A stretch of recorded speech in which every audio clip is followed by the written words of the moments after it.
დემოკრატიული მოძრაობა ერთიანი საქართველოს ლიდერის აზრით ადგილობრივი თვითმმართველობების შესახებ კანონი უნდა შეიცვალოს. ნინო ბურჯანაძის განცხადებით არსებული საარჩევნო სიები არჩევნების გაყალბების საშუალებას იძლევა. საკანონმდებლო ინიციატივა ექსპერტიზაზე კონგრესში და ვენეციის კომისიაში უნდა გადაეგზავნოს პოლიტტექნოლოგიების კვლევითი ცენტრის ხელმძღვანელის კახი კახიშვილის აზრით. ქალაქ თბილისის საკრებულოს წევრი ზაზა გაბუნია კი საკანონმდებლო ინიციატივას უპრეცედენტოს უწოდებს.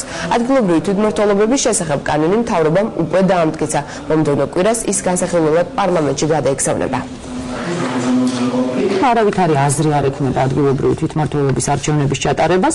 თუ არ შეიცვალა ის კოდექსი, რომელზეც იმედია, რომ თქვენს დამათანხმებით აუცილებლად თუ არ უნდა შეიცვალოს, თუ არ შეიცვლება, აი როდესაც ვლაპარაკობდით, ეხლა უბრალოდ არ დამასრულებინეთ ამ მომრჩეველთა სიებთან დაკავშირებით, მე მგონი არც თქვენ და არც არავის არ ჯერა იმასთან დაკავშირებით ინფორმაცია, რომ დღეს საქართველოში 3,5 მილიონი ამ მომრჩეველია.